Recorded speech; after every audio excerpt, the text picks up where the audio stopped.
राजधानी दिल्ली स्थित supreme court of India में सुप्रीम कोर्ट बार एसोसिएशन के चुनाव 20 तारीख को संपन्न होने जा रहे हैं। अध्यक्ष पद के लिए इस बार डॉक्टर अदिति अग्रवाल, वरिष्ठ अधिवक्ता विकास सिंह, प्रदीप राय, राकेश उपाध्याय और भूपेंद्र सिंह के बीच कड़ा मुकाबला होने के संकेत मिल रहे हैं।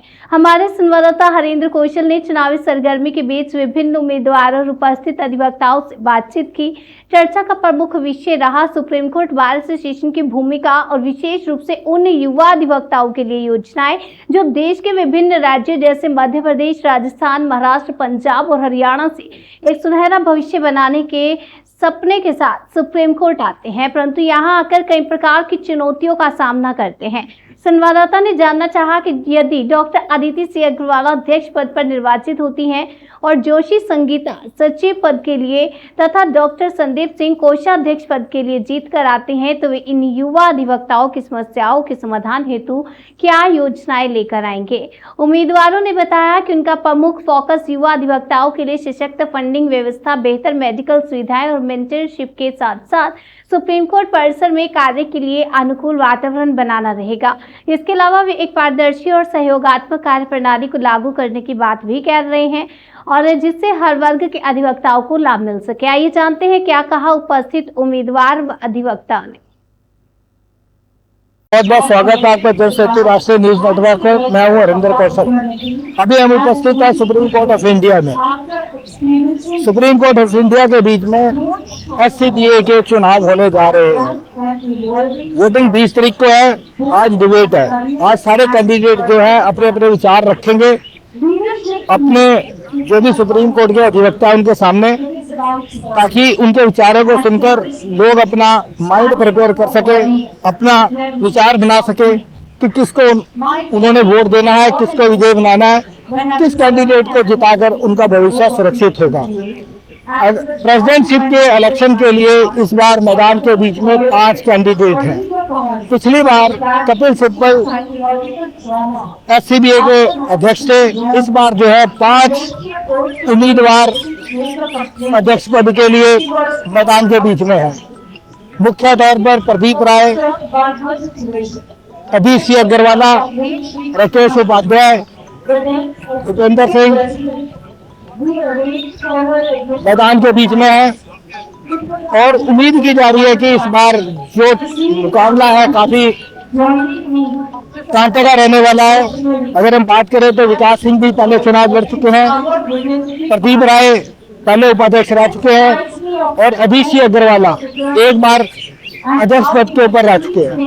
तो इस बार कहा जा रहा है कि ये मुकाबला है, इस बार ये मुकाबला काफी कड़ा रहने वाला है। इस मुकाबले के बीच में जितने भी ये जो कैंडिडेट है सब जो काफी लोकप्रिय है और अगर बात करें तो ये काफी समय से अधिवक्ताओं के विकास के कार्यों के बीच में जुड़े हुए हैं। तो उम्मीद की जा रही है कि इस बार तो मुकाबला ये बड़ा कड़ी टक्कर रहने वाली है। कड़ा मुकाबला होगा, कड़ा संघर्ष रहेगा सबके बीच में।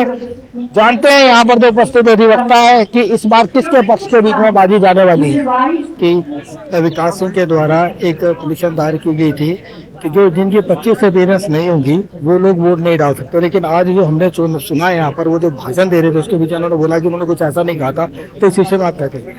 बहुत घटिया बात है कि लिख के दिया हुआ, लिख के हर पेज पर अपने सजेशन में लिख के दिया हुआ, सुप्रीम कोर्ट में फाइल करा हुआ, जिसमें हर पेज पर उनके सिग्नेचर है, जिसमें कहा गया था कि हर SCPA का मेंबर को 25 अपीयरेंस होनी चाहिए, चाहे वो सीनियर हो, चाहे उसका चैम्बर हो, चाहे वो मीडिएटर हो।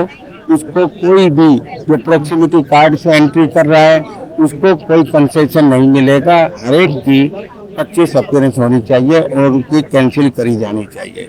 ये उन्होंने अपनी सजेशन लिख के दी और आज ये बहुत गलत बात है कि वो झूठ बोल रहे हैं और वकीलों में झूठ बोल रहे हैं और सुप्रीम कोर्ट के वकीलों के सामने झूठ बोल रहे हैं कि मैंने तो ये नहीं कहा।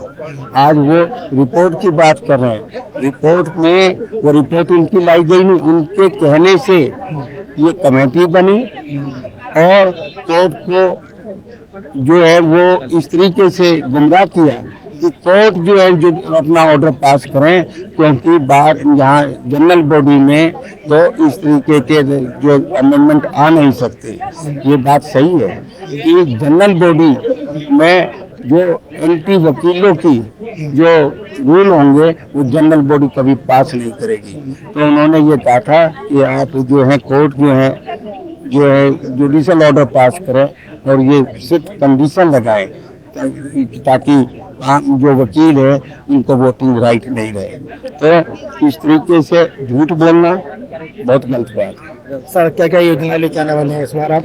हम जो है जो 2 करोड़ रुपए का जो इंश्योरेंस है उसको 10 करोड़ रुपए का, और जो आम वकील के लिए जो मेरी स्कीम थी कि क्यूबिकल होनी चाहिए जिसमें एक वकील साहब की जो है चेयर होनी चाहिए, 2 क्लाइंट के लिए होनी चाहिए, और जो है एक छोटी टेबल हो जो क्यूबिकल हो, वो वाला जो कपिल सिब्बल जी ने चिट्ठी लिख के कहा था कि ये आप क्यूबिकल मत बनाइए, केवल चैम्बर बनाइए, वो चीज़ सुप्रीम कोर्ट ने मिस्टर कपिल सिब्बल की रिक्वेस्ट को नहीं माना था, वही आज एग्जिस्ट करती है और वो जो है इम्प्लीमेंट होगी बहुत जल्दी। सभी वकीलों को जो रेगुलरली प्रैक्टिसिंग एडवोकेट हैं उनको जो है क्यूबिकल मिलेगा, जिसमें क्यूबिकल में उनका नाम होगा, बार और उनका मोबाइल नंबर होगा। एक हॉल के अंदर कई क्यूबिकल बने होंगे और उसके अंदर बाहर रिसेप्शन पे एक हमारा बार का जो है क्लर्क होगा, और ताकि वकीलों क्लाइंट का वकीलों पे विश्वास बढ़े। बाहर सड़क पे खड़े होकर क्लाइंट से डील करना बहुत बेइज्जती की बात है और क्लाइंट भी वकील के ऊपर कोई विश्वास नहीं करता। सर जैसे कि नए एडवोकेट हैं इनके लिए कोई ऐसी आप योजना लेके आने वाले हैं कि इनका भी कुछ स्टाइपेंड फिक्स किया जाए? स्टाइपेंड जो है हम ये रिक्वेस्ट कर रहे हैं गवर्नमेंट ऑफ इंडिया से, क्योंकि ये एक जगह ही स्टाइपेंड मिलेगा और उसके फंड जो है बार गवर्नमेंट ऑफ इंडिया जो बार काउंसिल है और बार एसोसिएशन है उनको देगी। 20,000 रुपये महीना हर एक को, जब तक उनको ये नहीं लगता अपने आप कि भाई हम सेटल हो गए हैं, 20,000 रुपये महीना सरकार दे स्टाइपेंड के तौर पे। नमस्कार सर, जैसे कि सुप्रीम कोर्ट बार एसोसिएशन के इलेक्शन होने जा रहे हैं, इस बार मुख्य तौर पे जो है 5 अध्यक्ष पद के लिए चुनाव लड़ रहे हैं। विकास सिंह, प्रदीप राय, राकेश उपाध्याय, अधीशी अग्रवाल साहब, और तो सर यही ये जानना चाह रहा था कि इस बार जो चुनाव है, जैसे पिछली बार यहाँ कपिल सिब्बल चुनाव जीते थे, अध्यक्ष पद के ऊपर रहे, ठीक है, और इससे पिछली बार अधीशी अग्रवाल जीते थे। जी जी जी। लेकिन सर जैसे कि जो वकीलों की जो मूलभूत सुविधाएं जो समस्याएं हैं, जैसे कि वकीलों के लिए भी एक पेंशन मिलनी चाहिए, उनको एक मेडिकल सुविधा मिलनी चाहिए, सर उस दिशा के बीच में आपको लगता है कि किसी रास्ते कोई काम नहीं? ये देखिए, ये सुप्रीम कोर्ट बार का इलेक्शन है, ये वकीलों की पेंशन का मुद्दा नहीं है, वो बार काउंसिल ऑफ इंडिया देखेगी। ये वकीलों की जो वकील सुप्रीम कोर्ट में प्रैक्टिस करते हैं उनके लिए चुनाव हो रहा है और उनके विभिन्न पदों के लिए चुनाव हो रहा है। इसमें अध्यक्ष, उपाध्यक्ष और सेक्रेटरी, ट्रेजरर वगैरह के लिए हो रहा है। जो सुप्रीम कोर्ट में प्रैक्टिस करने वाले वकीलों के लिए, इसका पेंशन से कोई रिलेशन नहीं है। अच्छा सर, जैसे मैं ये जानना चाह रहा था कि जैसे कि जो एडवोकेट है, वकील है, उनके फिर जो अधिकार है उनके लिए कौन काम? उनके लिए बार काउंसिल ऑफ इंडिया काम करती है। बार काउंसिल उनके लिए रूल्स बनाती है, जो भी रूल्स हैं जो फॉलोड होते हैं। ठीक है, तो सर जो अध्यक्ष है उसका क्या कार्य है? अध्यक्ष का कार्य यहाँ के सभी कामों को सुचारू रूप से करना, जो वकील यहाँ प्रैक्टिस करते हैं उनके लिए सही व्यवस्थाओं को करना, ये काम होता है। जैसे पार्किंग है, कैंटीन है, लाइब्रेरी है, बुक्स है, जर्नल्स हैं, इस तरह की समस्याओं को देखना। तो आपको क्या लगता है कि कौन सा कैंडिडेट ज्यादा मतलब सूटेबल रहेगा जीत का? नहीं, ये तो मैं नहीं कह सकता, मैं भी एक कैंडिडेट हूँ, इसलिए इस तरह की बात करना मेरे लिए उचित नहीं है। तो सर आप किसी के लिए अभी फाइट कर? मैं मेंबर के लिए कर रहा हूँ, मेंबर एग्जीक्यूटिव के लिए। सर आपका शुभ नाम? जुगल किशोर गुप्ता। जुगल किशोर जी, हम उम्मीद करते हैं कि आप चुनाव जीतेंगे और धन्यवाद आपका। आगे आएंगे और जो अपने वकील है भाई है उनके हित के लिए कार्य करेंगे। बिल्कुल हम इस सुप्रीम कोर्ट बार एसोसिएशन के हित के लिए काम करेंगे, वकील भाइयों के हित के लिए काम करेंगे अगर जीत के आते हैं। नमस्कार सर आपका शुभ नाम? हमारा नाम सिंह माता प्रसाद। सर जैसे कि सुप्रीम कोर्ट बार एसोसिएशन के अध्यक्ष पद के लिए और बाकी भी जो कार्यकारिणी है उसके लिए इलेक्शन हो रहे हैं जी, तो सर जो ये अध्यक्ष रहते हैं सुप्रीम कोर्ट बार एसोसिएशन के अध्यक्ष बनते हैं जी, इनका क्या कार्य रहता है?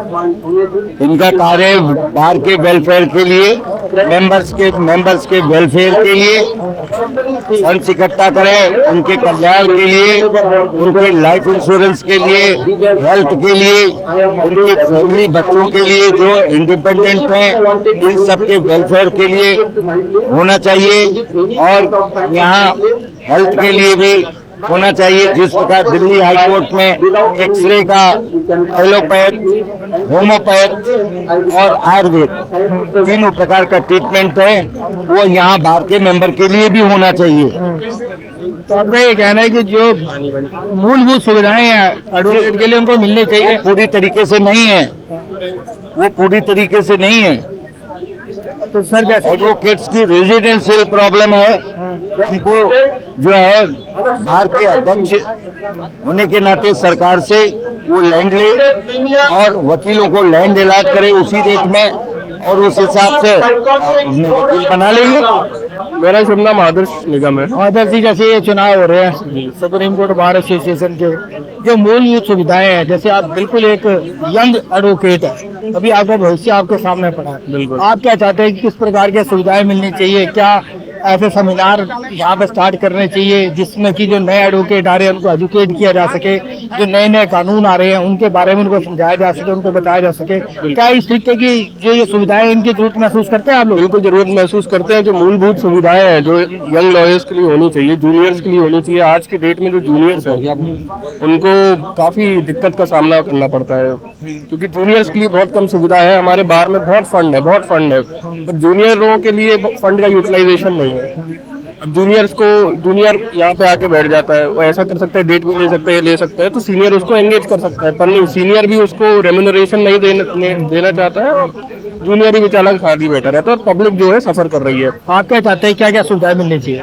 मूलभूत सुविधा ये है कि कंप्यूटर की लैब एक अच्छी होनी चाहिए, क्योंकि यहाँ पे लिमिटेड लैब है, लैब का एनहेंसमेंट करना चाहिए, और सबको एससीसी, मनुपात्रा, इन सब के सब्सक्रिप्शन होते हैं काफी महंगे होते हैं, तो वो जूनियर्स को मिलने चाहिए। और जूनियर को एक मेंटरशिप के लिए रेगुलर प्रोग्राम होना चाहिए, क्योंकि कई सीनियर, मैं देख रहा, नाम नहीं लेना चाहूंगा, कि वो सीनियर जो है गुमराह भी करते हैं सुप्रीम कोर्ट जैसे पावन न्यायालय में, तो उनसे भी बचत होनी चाहिए। क्योंकि जो नया जूनियर आता है जिसका कोई बैकग्राउंड नहीं है, जो फर्स्ट जनरेशन जूनियर है, उनको काफी दिक्कतों का सामना करना पड़ता है, चीजों को खुद समझना पड़ता है, काफी टाइम निकल जाता है उनका, फिर वो हताश होकर अपना कोट फाड़ फूड़ के चले जाते हैं। बिल्कुल ठीक कह रहे हैं आप। ये सच्चाई है जो मैं आपको बताना चाह रहा हूँ, मीडिया में आप बता सकते हैं, इसको और आगे प्रोपोगेट कर सकते हैं कि यंग जूनियर्स का बहुत एक्सप्लॉयटेशन होता है, फाइल उठाई जाती है, लदवाई जाती है, ये सब कराया जाता है, बाकी करने को उनसे मिसलेनियस काम भी कराए जाते हैं, पर जो एडवोकेट का काम होता है, जो न्याय दिलाना पब्लिक को, वो डिग्री लेके आया है, उसको न्याय नहीं दिला पा रहा ना वो पब्लिक को,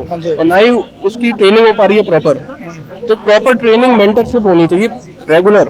हमारे पास इतने सारे ब्लॉक्स हैं, शीतलवाड़ ब्लॉक है, दफ्तरी ब्लॉक है, यहाँ पे एक रेगुलर क्लास ही नहीं चलती। एससीबीए चाहे तो एक रेगुलर क्लास चला सकती है, ये कोई नहीं रखना चाहता है। सब चाहते हैं कि हमें कहीं ना कहीं फंड से एलोकेशन कुछ ना कुछ हो जाए, पर हम मेंटरशिप कोई नहीं करना चाहता है।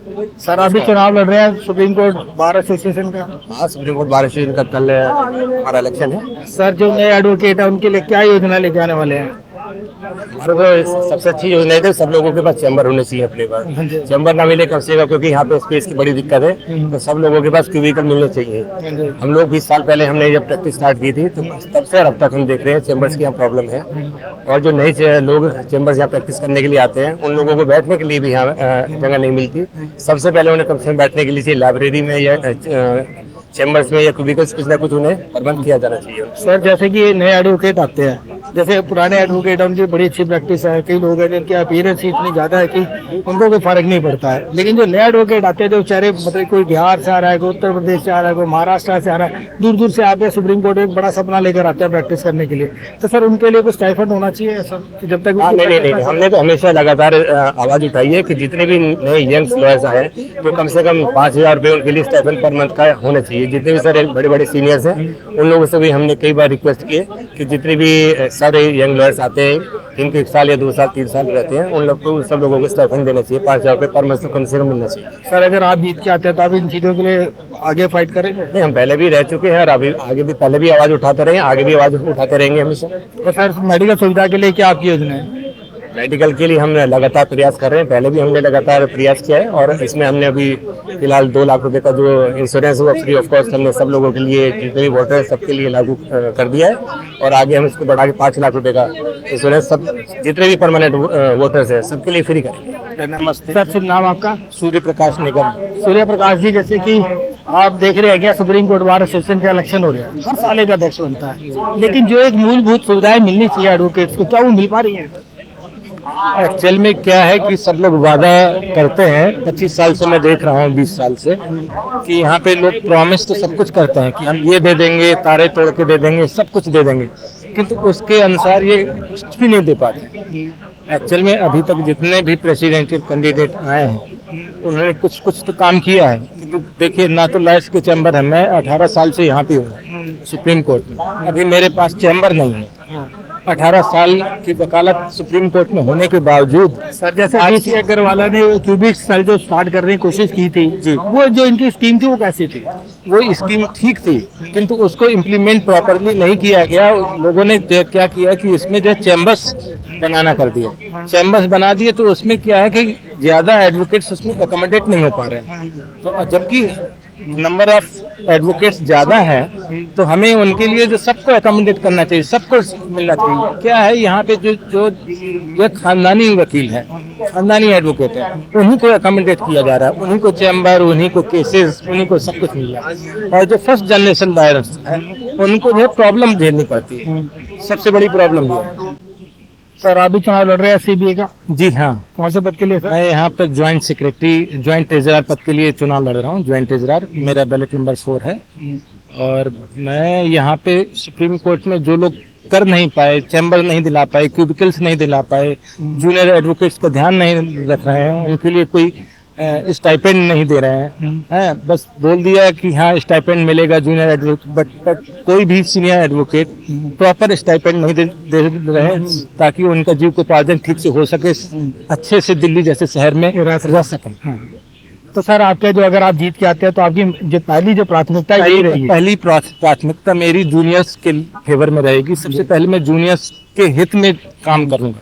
जैसे कि आप चुनाव लड़ रही हैं ऑनरेरी सेक्रेटरी के लिए, तो जैसे कि जो नया एडवोकेट आते हैं उनको बड़ी यार समस्याओं का सामना करना पड़ता है। जो पुराने एडवोकेट होते हैं सब नहीं सोचे कि अच्छी प्रैक्टिस है, उनको कोई दिक्कत नहीं है, तो नए एडवोकेट आ रहे हैं इनके लिए क्या होता है? देखिए, मैं खुद भी फर्स्ट जनरेशन लॉयर हूँ और जो फेस मैंने किया है, मैं न्यूली जो नए जो एडवोकेट आ रहे हैं उनके लिए हम लोगों ने पूरी एक ब्रीफिंग पूरा बनाया है, उनके लिए क्यूबिक्स, और उनको चूंकि गाउन भी अपने हाथ में लेके घूमना पड़ता है तो उनको लॉकर्स की सुविधा देना, क्यूबिक्स बनाना, और जो जिनका 10 ईयर प्रैक्टिस हो गया है, जो मीडिएटर हैं, आर्बिट्रेटर हैं, मैं भी इंडिया इंटरनेशनल आर्बिट्रेटर मीडिएटर हूँ, फर्स्ट जनरेशन लॉयर्स एक ग्वालियर से आके यहाँ स्थापित हुई हूँ, और तो वो जो फेस किया है दौर, उसके लिए मैं उन नए यंग लॉयर्स के लिए कुछ हम एक फंड भी रखेंगे FCBA में, जिसमें हम उनको बुक्स प्रोवाइड करेंगे, जो नालसा भी कहता है, नेशनल लीगल सर्विस अथॉरिटी का भी ये कहना है कि न्यू जो जनरेशन लॉयर आ रहे हैं उनके लिए बैठने की व्यवस्था, पानी की व्यवस्था, और उन्हें एक क्यूबिक्स और लॉकर्स की सुविधा देना जरूरी है। जैसे कि जो नए एडवोकेट होते हैं उनके लिए, उनको अपडेट करने के लिए जो सेमिनार है वो नहीं लगाने चाहिए? बिल्कुल ठीक सर, एकेडमिक पोर्शन में हम आते हैं तो मैं आपको बताना चाहूंगी, मध्य प्रदेश में मैं 2 बार एग्जीक्यूटिव काउंसिल मेंबर गवर्नर की एकेडमिक बॉडी में रही हूँ, जो सबसे हायर बॉडी होती है, तो उसमें हम लोगों ने जिस तरह से बनाया था पूरा एक प्रोफार्मा, वो सेम टू सेम हम सुप्रीम कोर्ट के लीगल अवेयरनेस के लिए हम कैंप चलाएंगे। कहीं ना कहीं AOR एग्जाम के लिए भी हम पीरियड्स कंडक्ट करेंगे, आर्बिट्रेशन मीडिएशन ट्रेनिंग करवाएंगे, जो कि कहीं ना कहीं उसके लिए काफी पैसा लगता है, तो वो सुप्रीम कोर्ट बार एसोसिएशन वेयर करेगी और हम उनको अपडेट करेंगे, ताकि हमारी जो जनरेशन है लीगल फर्टिलिटी अपने आप में अपडेट हो सके। दूसरा, लाइब्रेरी, ई लाइब्रेरी हमको बनानी बहुत जरूरी है। बुक्स भी काफी पुरानी हो चुकी हैं, कंप्यूटर्स भी जितने हमारे इतने 10-10 हजार 15 हजार एडवोकेट आ चुके हैं, लेकिन कंप्यूटर वही 100-200 है। तो कहीं ना कहीं कंप्यूटर्स की भी संख्या हमें बढ़ानी होगी, ताकि हम ई लाइब्रेरी के थ्रू अपना वर्चुअल हेयरिंग, हाइब्रिड हेयरिंग कर सके, ताकि हम जस्टिस को पूरे बांध के ना रखें, क्योंकि सुप्रीम कोर्ट इंडिया है, इसमें 25 हाई कोर्ट्स भी कनेक्टेड हैं। हम उन्हें कनेक्टेड करेंगे और कहीं ना कहीं हम पूरे देश का जो कल्चर है उसको, और एडवोकेट जो न्यू फर्टिलिटी आ रहा है उसको अपडेशन करने के लिए, उनके लिए लेक्चर सीरीज और स्पेशली फीमेल्स को आगे लेके आने के लिए, क्योंकि हम कहते हैं कि महिलाओं को आगे लाना चाहिए, बट करता कोई नहीं। हमारे सीनियर्स को इनिशिएटिव लेते हुए उन्हें आगे लेके आना होगा। सेंट्रल गवर्नमेंट ने उन्हें पोस्ट देनी होगी, जुडिशरी में भी उन्हें आगे लेके आना होगा, और कहीं ना कहीं सेंट्रल गवर्नमेंट में, मैं पिछले 15 साल से भारत सरकार की आर्गुइंग काउंसिल सुप्रीम कोर्ट की रही हूँ, तो कहीं ना कहीं मैं ये चाहती हूँ कि जो arguing counsel, as a arguing counsel और भी लोगों को मौका मिले। और चूंकि मुझे अभी इंडिया इंटरनेशनल आर्बिट्रेटर बनाया, तो 190 कंट्रीज, 25 हाई कोर्ट्स है, उन सबको मैं जोड़कर कहीं ना कहीं हमारे जो सुप्रीम कोर्ट के जो फर्स्ट जनरेशन लॉयर है, जिन्हें पता नहीं है, जो किसी के बच्चे नहीं है, तो उनको आगे लाने का जो एक बेड़ा मैंने उठाया है, मैं उसके लिए काम करती हूँ। Thank you. नमस्कार, आपका शुभ नाम? पटनायक सुरजीता। आप यहाँ से सीबीआई का चुनाव लड़ रही हैं, तो जो यंग जो एडवोकेट आते हैं, जैसे कोई बंगाल से आता है, कोई बिहार से आता है, कोई राजस्थान से आता है, लेकिन जब वो एक बहुत बड़ा सपना लेके आता है कि हम सुप्रीम कोर्ट ऑफ इंडिया में जा रहे हैं और जाकर प्रैक्टिस करेंगे, लेकिन उनको बड़ा स्ट्रगल करना पड़ता है, उसके लिए क्या योजना? एक्चुअली जो न्यू कमर सब आते हैं बहुत स्ट्रगल करते हैं। हम भी एक दिन आए थे, बहुत स्ट्रगल किया। अभी तो मेरा अराउंड 20 साल प्रैक्टिस हो गया है, तो आने से एक्चुअली सीनियर किसी को जानता नहीं है, कहाँ रहेगा, क्या करेगा, किसके पास रहेगा, financial problem, everything is face करना पड़ता है, क्योंकि वो सब मैं कर चुकी हूँ। और मेरा प्रैक्टिस तो अच्छा था अपने उड़ीसा हाई कोर्ट में, तो इसीलिए मैं यहाँ पे इंडिपेंडेंट प्रैक्टिस शुरू कर लिया। और मैं इंडिपेंडेंट ही पहले स्टार्टिंग से भी रह गई। और मैं सेंट्रल गवर्नमेंट भी काउंसिल भी थी, मीडिएटर भी अभी हूँ, और डायरेक्टर भी कंटिन्यू कर रही हूँ। ऑलरेडी 1.5 साल हो गया मेरा हाउसिंग का सोसाइटी का डायरेक्टर। मैम, आपकी क्या योजना है जो नए एडवोकेट आ रहे हैं उनके लिए? कुछ न कुछ करेंगे, स्पेशली जैसे वो आएंगे उनको किसी को ढूंढना नहीं पड़ेगा, उनको स्टाइपेंड, एक्चुअली वो तो होना चाहिए, स्टाइपेंड मिलना चाहिए जो न्यू कमर को, और वो भी करना है। और उनको जब आएंगे ना, उनको किसी न किसी के जो सीनियर सब रिक्वायरमेंट होता है उनके पास रखना, ये जरूरी है, क्योंकि सब ढूंढ रहे हैं कहाँ रहें, क्या करें, कैसे मैंने एस्टेब्लिश हुए हैं दिल्ली में। सर, आपका शुभ नाम? ओम नारायण पांडे। आप यहाँ पे सुप्रीम कोर्ट में प्रैक्टिस करते हैं? सर, कब से आप यहाँ पे? सर, जैसे कि आज यहाँ पे एक सुप्रीम कोर्ट बार एसोसिएशन का चुनाव होने जा रहा है, जो अध्यक्ष होता है सुप्रीम कोर्ट बार एसोसिएशन का, चुन के आता है, तो जैसे नए एडवोकेट आते हैं सर, जैसे उनके लिए एक उनका कर्तव्य है कि उनके लिए कुछ एक सेमिनार कराए जाए, कुछ ऐसी तकनीकी क्लासें लगाई जाए जिससे कि उनका जो स्किल है वो डेवलप हो। तो सर, इस प्रकार के जैसे कोई भी ये जीत के आते हैं, अध्यक्ष जो जीतते हैं, पिछले बार कपिल सिब्बल थे, उससे पहले अजीत सिंह अग्रवाला थे, ऐसे ये लोग क्या कभी ऐसे कोई सेमिनार वगैरह ऑर्गेनाइज करते हैं? ये लोग देखो ऑर्गेनाइज करते हैं कई बारी, और केवल एक ऑर्गेनाइजेशन नहीं है, बहुत सारी है organisation, but Supreme Court Bar Association का बहुत सारे काम होता है। स्पेशली इसमें आते हैं रेगुलर प्रैक्टिशनर्स, उधर कुछ एडवोकेट्स के द्वारा वो कुछ ग्रुप्स रन कराए जाते हैं जिसमें कि लीगल एजुकेशन वगैरह देते हैं। तो स्पेशली अभी तक इनका कोई, सबका अपना 1 साल के लिए इलेक्शन होता है, सबका अपना अपना टारगेट होता है, वो क्या करते हैं। अब मोस्ट प्रोबेबली उधर जो सुप्रीम कोर्ट में प्रैक्टिस करते हैं, जो वोटर हैं वो ऑलरेडी एक्सपर्ट होते हैं, क्योंकि वोटर का एक क्राइटेरिया होता है, कैसे क्या जजमेंट है, क्या क्राइटेरिया, अगर वो फुलफिल कर रहे हैं तो उनका क्राइटेरिया वो ऑलरेडी एक्सपर्ट है। बट समटाइम्स क्या, जैसे उधर सुप्रीम कोर्ट अपनी तरफ से, जैसे कि उन्होंने ई फाइलिंग इंट्रोड्यूस कराया, तो सुप्रीम कोर्ट खुद से ट्रेनिंग करा देता है, कुछ नई चीज आई है सुप्रीम कोर्ट खुद से इंट्रोड्यूस कराता है। बट फिर भी अगर ऐसा कोई नीड लगता है तो करा सकते हैं वो डिमांड पर। ऐसा वो ऐसा कुछ, क्योंकि वो एजुकेशनल इंस्टीट्यूशन तो है नहीं। सर जैसे कि जो मूलभूत सुविधाएं हैं उनको एडवोकेट आते हैं, नए एडवोकेट आते हैं, जैसे कि पहले जो DC अग्रवाल थे उन्होंने स्टार्ट किया था क्यूबिक जो सेल बनाने का, ताकि जो नए एडवोकेट आते हैं उनको भी जगह मिल सके बैठने के लिए। क्योंकि जब अगर आप सुप्रीम कोर्ट में प्रैक्टिस कर रहे हैं, आपके पास बैठने के लिए जगह नहीं है, आपकी कहीं नेम डिस्प्ले नहीं है, तो आपके ऊपर जो आपका जो क्लाइंट है वो विश्वास नहीं करता। यार आज मैं वकील साहब से बात कर रहा हूँ, पैसे दे रहा हूँ, पता नहीं कल मिलेंगे कि नहीं मिलेंगे। तो सर ये जो सुविधाएं देने जा रहे थे DC अग्रवाल, इस प्रकार की सुविधा होनी चाहिए क्या? ये सर इस सुविधा होनी चाहिए। नई स्ट्रगल जब नया एक एडवोकेट आता है यहाँ, उसके लिए ये सब कुछ नया होता है। अगर उसे कोई सपोर्ट करने वाला मिल जाए तो उसकी जो जर्नी है वो थोड़ी इजी हो जाएगी। और आदिश अग्रवाल जी ने भी पहले काफी सारी कैंपिंग वगैरह इस तरह की करी है। और जो ये एडवोकेट्स हैं, सेमिनार वगैरह चलते रहते हैं, हमारे लॉ फैकल्टी में भी चलते रहते हैं। डे बाई डे पे AOR के एग्जाम की ट्रेनिंग वगैरह भी चलती रहती है। अभी भी चलते हैं हमारे फ्री ऑफ लेक्चर, जो फ्री कॉस्ट लेक्चर चलते हैं हमारे लाइब्रेरी में। तो इस टाइम टू टाइम ये सब होता रहता है। लेकिन आदिश अग्रवाल जी ने थोड़ा सा एडवांस लेवल करा था कि उन्होंने ज्यादा करा था ये सारी चीजें। सर जैसे कि एडवोकेट है, सब एडवोकेट की एक जैसे प्रैक्टिस नहीं है। एक एक दिन का 1 करोड़ रुपया भी लेता है कि फिर इसका एक बेचारा जो है स्ट्रगल कर रहा है अपनी रोजी रोटी से। उसके जैसे कि आवास की समस्या है, बाहर से आता है, बिहार से आता है, कोई कहीं से आता है, और यहाँ पे उसको रहने की सुविधा नहीं है, मेडिकल सुविधा नहीं है। तो क्या कहते हैं कि आप जैसे जो ये SCBA के जो अध्यक्ष जी कहते हैं, इनको जो कम से कम एक ऐसा एक प्रोजेक्ट लेके आना चाहिए जिससे ऐसी जब के जो यहाँ पे अधिवक्ता आते हैं उनको रहने की सुविधा तो मिल सके। देखिए, रहने की सुविधा तो सभी एडवोकेट के लिए किया नहीं जा सकता। इट इज पॉसिबल भी ये नहीं है। जो हम लोगों का मूलभूत समस्या है यहाँ के एडवोकेट का, जैसे आप बोले कि नए एडवोकेट को रहने के लिए मतलब चैम्बर्स नहीं रहते हैं, वो दिक्कत होती है। यहाँ सबसे मेन मूलभूत जो समस्या है, जो हम नए एडवोकेट आते हैं, सुप्रीम कोर्ट का रूल है, एडवोकेट ऑन रिकॉर्ड रूल। जबकि जो यहाँ मतलब एडवोकेट बनते हैं, AOR बनते हैं, उन्हीं को फाइलिंग जो वकालतनामा फाइल करते हैं उनको अधिकार है। ये चीज ये लोग मांग ही कभी नहीं उठाते हैं। यहाँ के जो नेता बनते हैं कभी भी ये मांग नहीं उठाए हैं कि मान लीजिए मैं यहाँ का एडवोकेट हूँ, मुझे तो राइट ही नहीं है वकालतनामा फाइल करने का।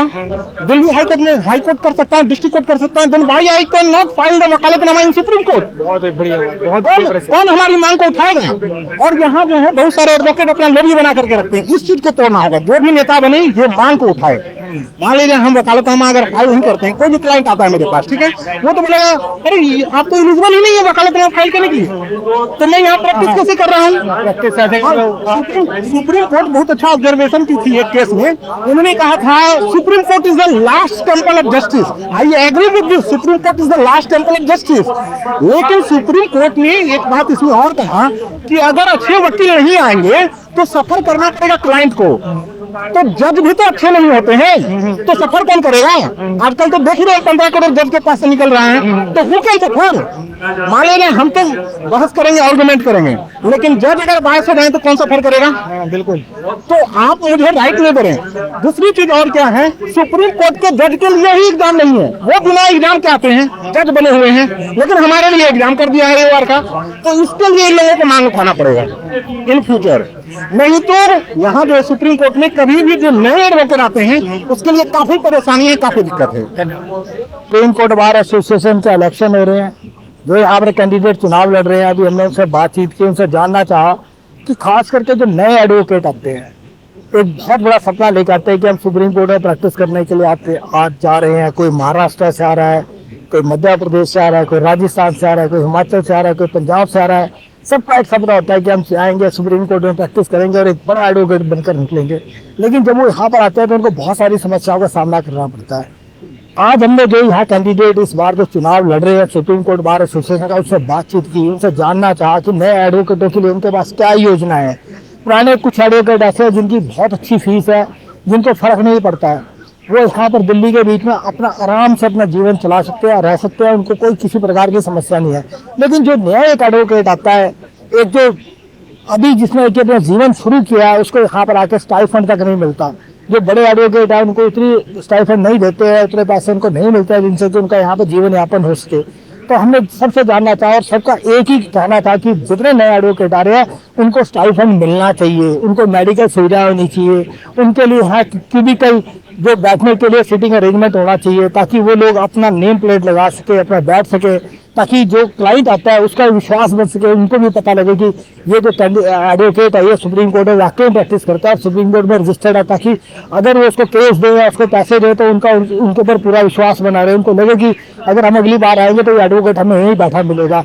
तो इस प्रकार की बहुत सारी योजनाएं जो है जो ये सुप्रीम कोर्ट बार एसोसिएशन के इस बार जो लोग चुनाव लड़ रहे हैं वो लेकर आ रहे हैं, खास करके जो यहाँ पे अध्यक्ष पद के ले आ रहे हैं उन सबका हमने उनका भाषण सुना, उन सबका अपने अपने विचार पे अपना अपना कहना था। सबका यही कहना था कि आने वाले समय के बीच में अगर वो जीत के आते हैं तो बहुत सारी ऐसी योजनाएं लेके आएंगे जिससे कि जो एडवोकेट है उनका भला हो।